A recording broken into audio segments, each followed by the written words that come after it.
नमस्कार दोस्तों, स्वागत है आपको और एक वीडियो में। तो आज मैं बात करने वाला हूँ स्कॉर्पियो एन के बारे में।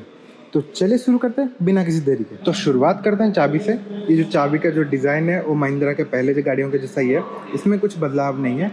यहाँ पे आपको महिंद्रा का लोगो मिल जाता है, बट जो मेजर चेंजेस है, जो फीचर है, आपको मिलता है इस गाड़ी के साथ। अगर आप इस गाड़ी का अनलॉक बटन दबा के रखते हैं, इसको जो विंडोज़ है और जो सनरूफ है वो अपने आप खुल जाता है। जैसे कि अभी विंडोज़ खुल रहा है और सनरूफ भी खुल चुकी है, देखिए। और अगर आप गाड़ी को ऐसे ही छोड़ के बाहर जाते हैं और सिर्फ लॉक बटन दबा के रखते हैं, तो ये विंडोज़ जो है और जो सनरूफ है वो अपने आप बंद हो जाते हैं। हालांकि जो सनसेट है वो बंद नहीं होता, क्योंकि आपको उसको मैनुअली कंट्रोल करना पड़ता है, उस वजह से वो बंद नहीं होता। फ्रंट डिज़ाइन के बारे में बात करूँ तो गाड़ी काफ़ी बॉक्सी दिखती है, सामने से काफ़ी बड़ी है, अपने साइज़ में भी, इस सेगमेंट में भी काफ़ी बड़ी गाड़ी है। आप इसको एक सेगमेंट ऊपर की तरह भी कंपेयर कर सकते हैं। ऑलमोस्ट इसका साइज़ जो फॉर्च्यूनर के बराबर है। और सामने की तरफ आपको यहाँ पे नया महिंद्रा का लोगो मिल जाता है और उसके ठीक नीचे आपको कैमरा मिल जाता है, क्योंकि इस गाड़ी में आपको 360 डिग्री कैमरा मिल जाता है। और यहाँ पे आपको हेडलाइट्स मिल जाते हैं। एक एलईडी आपको रिफ्लेक्टर के साथ आता है और एक एलईडी आपको प्रोजेक्टर के साथ आता है। ये हायर वेरिएंट होने की वजह से आपको इसमें एलईडी लाइट्स मिल जाते हैं, लेकिन जो इसके लोअर वेरिएंट्स है उसमें आपको हैलोजन बल्ब्स मिल जाएंगे। और उसके ठीक नीचे आपको यहाँ पे इंडिकेटर्स मिल जाते हैं।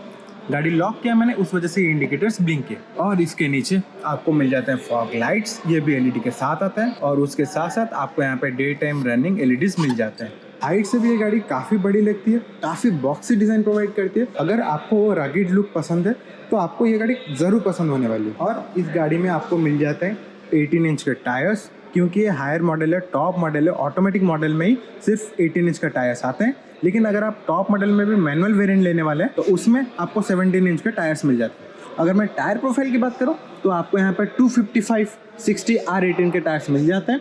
काफ़ी चंकी टायर है। ये टायर का जो डिज़ाइन है वो भी काफ़ी एनहांस करती है गाड़ी को, लुक को। और इस गाड़ी में आपको लेफ्ट साइड में फ्यूल भरवाने के लिए मिल जाता है। ये पेट्रोल वेरिएंट है, इस वजह से यहाँ पे सिर्फ पेट्रोल का लीड दिया गया है। डीजल की जगह पर आपको यहाँ पे एड ब्लू का फंक्शन मिल जाएगा। अभी बात करते हैं पीछे की तरफ।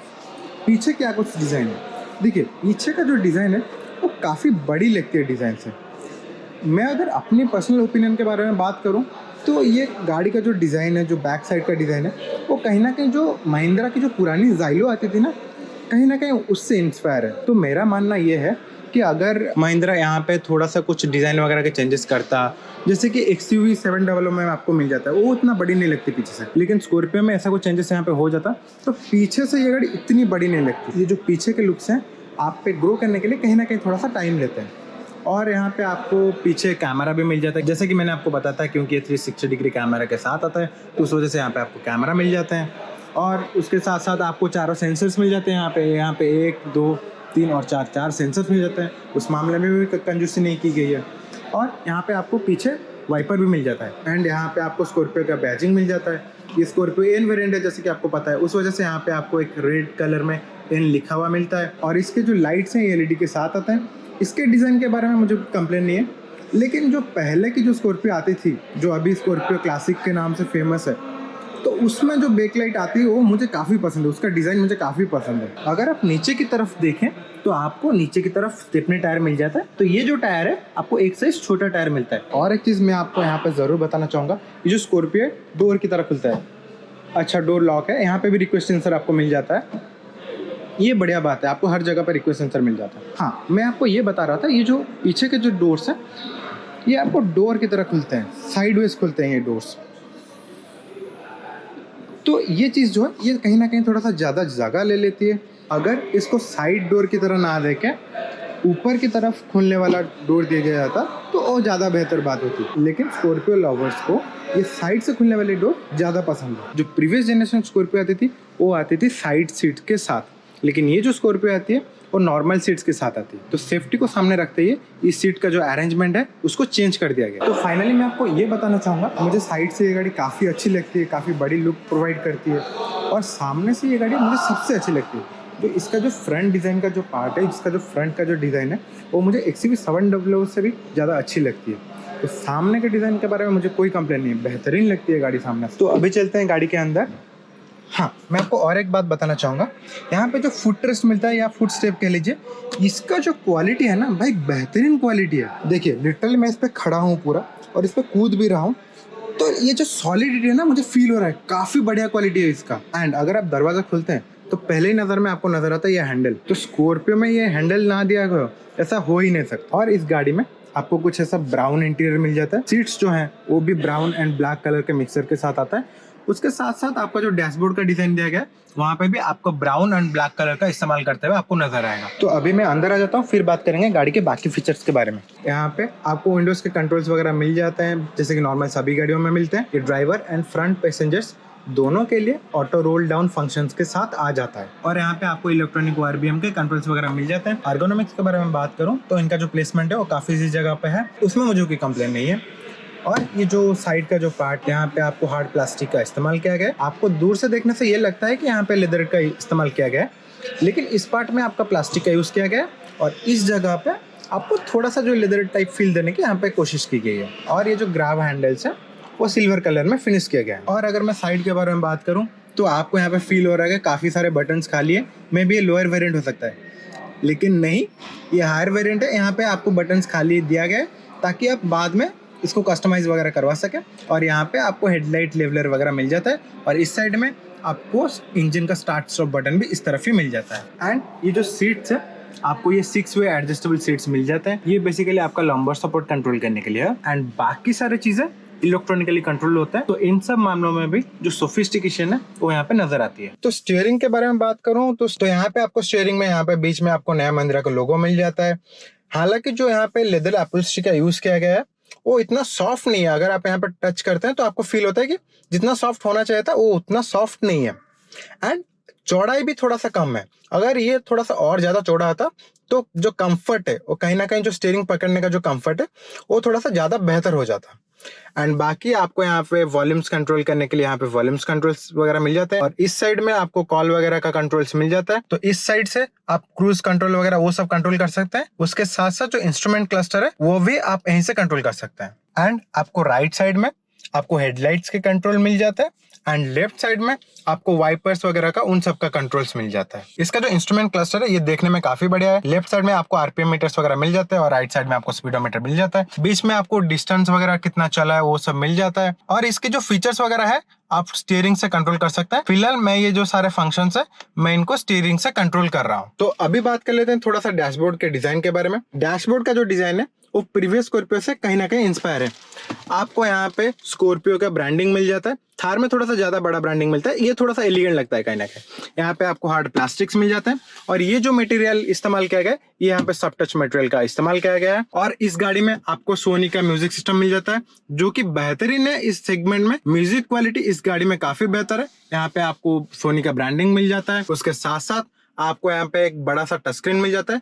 हालांकि ये जो टच स्क्रीन है ये सभी गाड़ियों में आता है, लेकिन जो टॉप मॉडल्स है सिर्फ उन्हीं में एंड्रॉइड ऑटो और एप्पल कारप्ले मिलता है। जो नीचे वाले वेरिएंट्स है उनमें आपको एंड्रॉइड ऑटो और एप्पल कारप्ले वगैरह नहीं मिलता। अगर मैं टच रेस्पॉन्स के बारे में बात करूं तो काफी फ्लूइड है। देखिए मैं भी टच कर रहा हूं तो काफी फ्लूइड है, कहीं पे भी कुछ लैग नहीं हो रहा है। यहाँ पे आप सेटिंग्स वगैरह कर सकते हैं और होम वगैरह चेंजेस कर सकते हैं। तो इसके इंफोटेनमेंट सिस्टम में आपको बहुत सारे फीचर्स मिल जाते हैं। तो अभी थोड़ी देर के लिए थोड़ा सा म्यूजिक क्वालिटी को सुन लीजिए।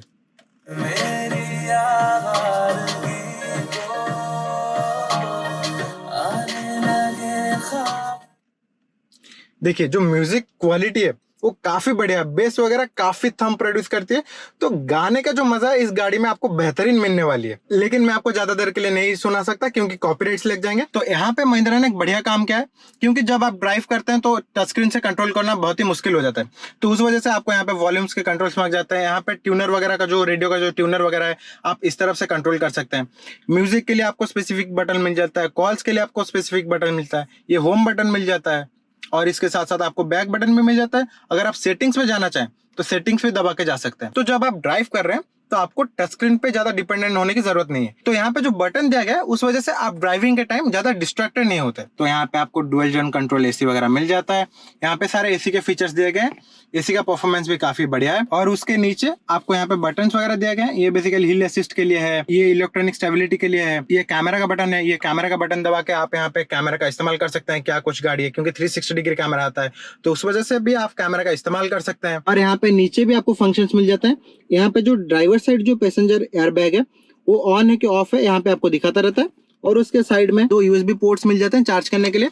तो ये एक वायरलेस चार्जिंग पैड आपको मिल जाता है, तो यहाँ पे आप अपना फोन रख के फोन्स वगैरह चार्ज कर सकते हैं। ये जो पर्टिकुलर मॉडल है तो ये ऑटो गियर शिफ्ट के साथ आता है, तो यहाँ पे आपको शिफ्ट लॉक मिल जाता है और इस यहाँ पे आपको बेसिकली पार्किंग, रिवर्स और न्यूट्रल वगैरह का फंक्शन मिल जाता है। यहाँ पे आपको कप होल्डर्स मिल जाता है, तो यहाँ पे फिलहाल यहाँ पे चाबी रखी हुई है और यहाँ पे आपको आर्म रेस्ट मिल जाता है। आर्म रेस्ट जो है चौड़ाई में तो काफी बेहतर है, इसमें मुझे कोई कंप्लेन नहीं है, लेकिन ये एक्सटेंड नहीं होती एंड इसके अंदर जो स्पेस दिया गया है वो भी इतना बड़ा नहीं है, ये स्पेस थोड़ा सा और बढ़ाया जा सकता है। एंड अभी मैं अगर सीट्स के कंफर्ट के बारे में बात करूं तो साइड बोल्स्टर्स वगैरह काफी बेहतर है, तो आपको काफी अच्छे से होल्ड करता है, उस मामले में भी कोई कंप्लेन नहीं है। थाई सपोर्ट वगैरह काफी बढ़िया है, तो फ्रंट पैसेंजर्स के लिए कंफर्ट के मामले में कोई कमी नहीं है। तो ऊपर की तरफ यहाँ पे आपको सनवाइजर मिल जाता है।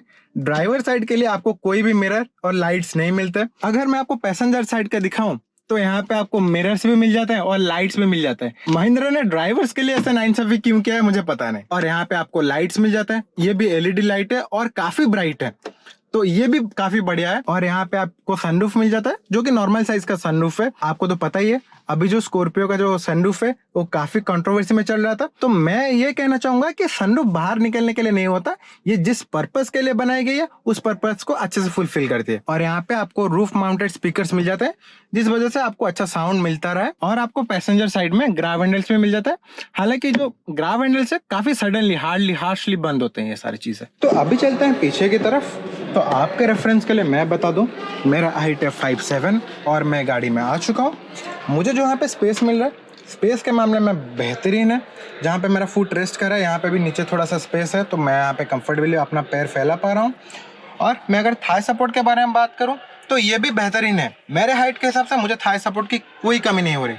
अगर आप 6 फीट के आसपास भी बंदे बैठने चाहते हैं तो इजीली आप यहाँ पे बैठ सकते हैं। एंड मैं अगर हेड स्पेस के बारे में बात करूँ तो हेड स्पेस भी काफ़ी बेहतरीन है, तो 5'10" या 5'11" के बंदे अगर यहाँ पे बैठना चाहे तो उनको भी कोई प्रॉब्लम नहीं होने वाला। मैं अगर बैक सपोर्ट के बारे में बात करूँ तो बैक सपोर्ट भी मिडिल रो में काफ़ी बेहतरीन है, तो आपको बैठने के मामले में मिडिल पैसेंजर्स को कोई परेशानी नहीं होने वाला।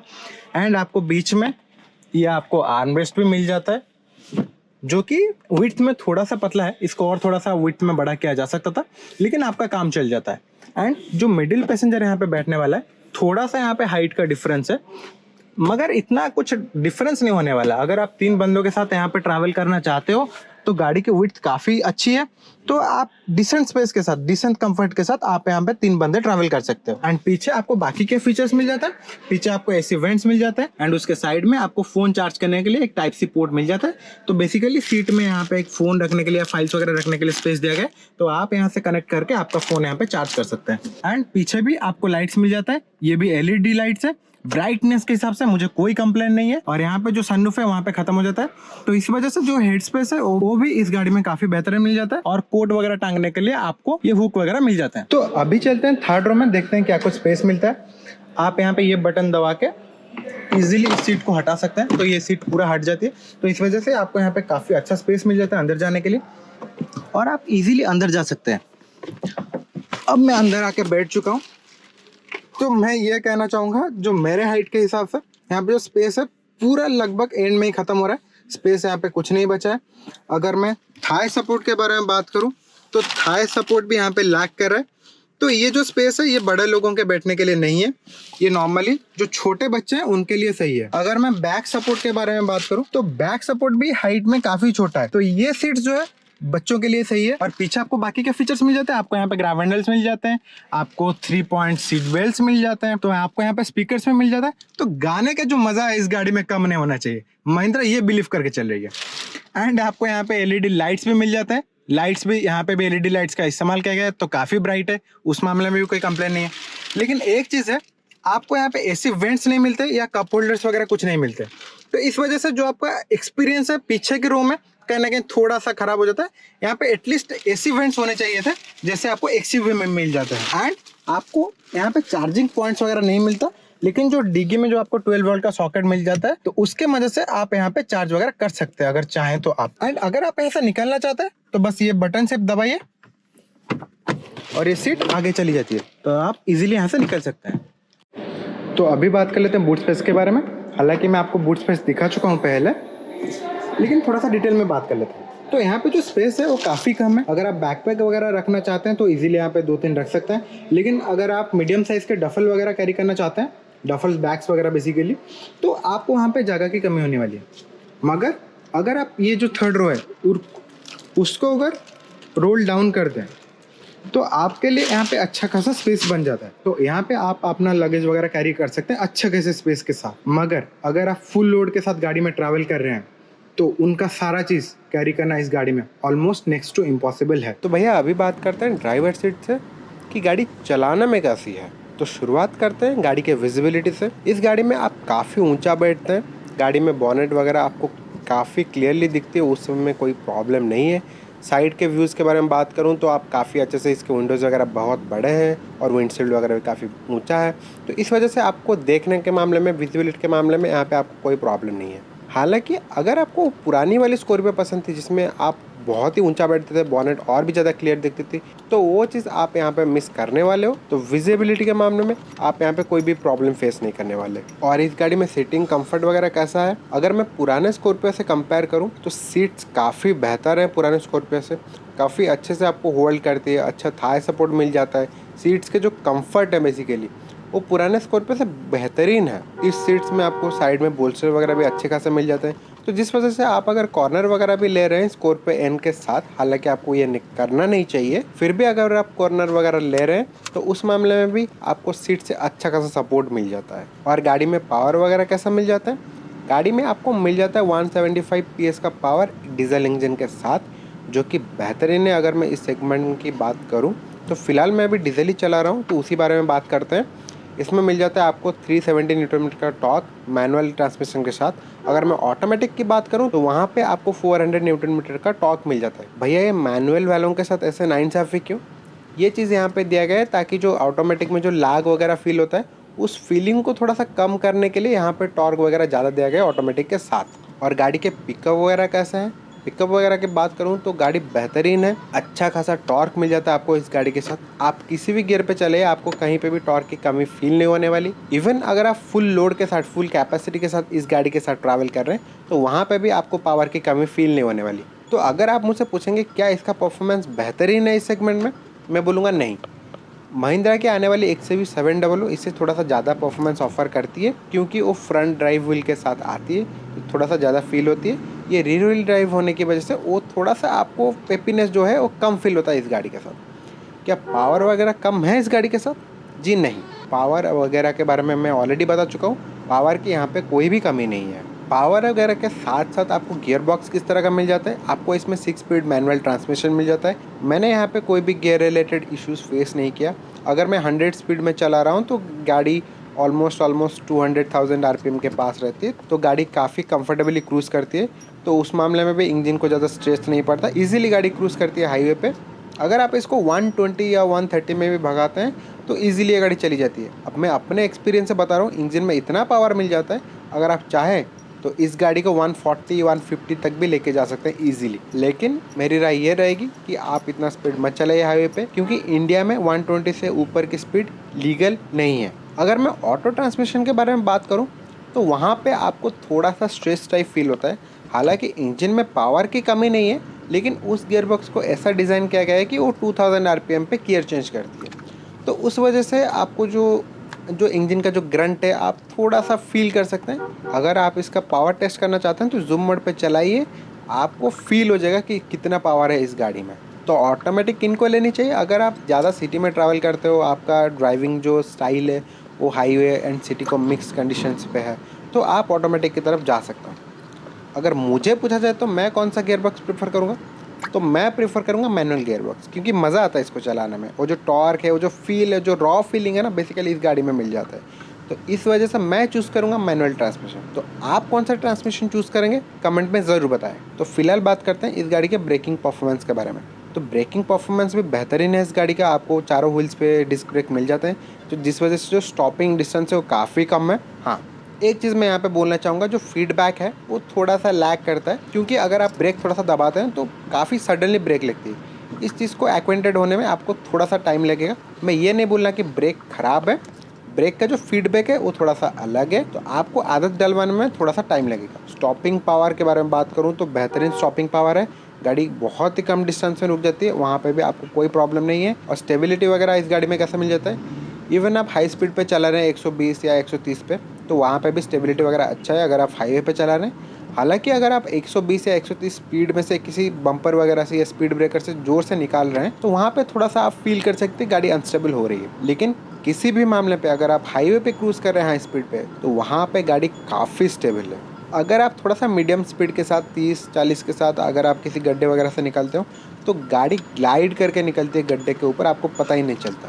अगर आप इस गाड़ी को बहुत स्लो स्पीड से थोड़ा सा गड्ढे वगैरह से निकालते हो, तो आपको गड्ढे वगैरह थोड़ा सा फील होते हैं, क्योंकि ये एक लैडर ऑन फ्रेम एसयूवी है, तो इस वजह से आपको फील होने वाले, इसमें कोई शक की गुंजाइश नहीं है। But as a ladder on frame SUV इस गाड़ी में कंफर्ट आपको बहुत अच्छा खासा मिल जाता है। अगर स्टेबिलिटी की बात हो ही रही है, तो बात कर लेते हैं थोड़ा स्टीयरिंग के बारे में।